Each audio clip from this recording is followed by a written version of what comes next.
À l'issue du dernier âge de glace, il y a environ 11 700 ans, le plateau des Hautes-Fagnes prend un nouveau visage.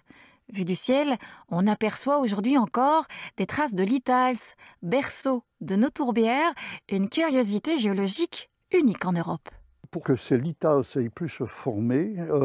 il a fallu qu'il y ait une couverture de limon de quelques mètres d'épaisseur, et c'est le cas. Il a fallu aussi que le climat soit très différent du climat actuel, qu'il y ait au moins 15 degrés en moins qu'actuellement toute l'année, hiver, été. Alors quand le climat était celui-là, l'eau du sol pouvait devenir de la glace et en grande quantité, pouvait s'accumuler d'année en année, développer une butte, et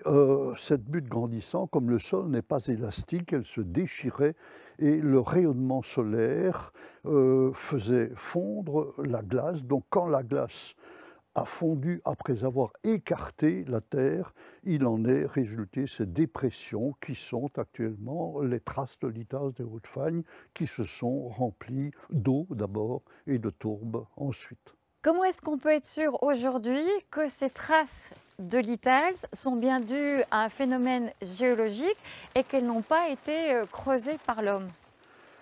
Mais je dirais d'abord qu'en 1936, tout le monde croyait, dans le monde scientifique, qu'elles avaient été creusées par l'homme.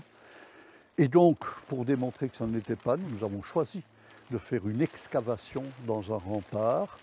Et ce rempart nous permet de retracer ce qui s'est passé ici sur le plateau des Hautes-Fagnes au moment de l'extinction de l'âge de glace, et plus particulièrement ce qui s'est passé depuis il y a 14 000 ans jusqu'il y a environ 12 000 ans. Vous devez savoir aussi que nous sommes entourés maintenant des cuvettes de traces de litals, que dans ces cuvettes il y a la tourbe,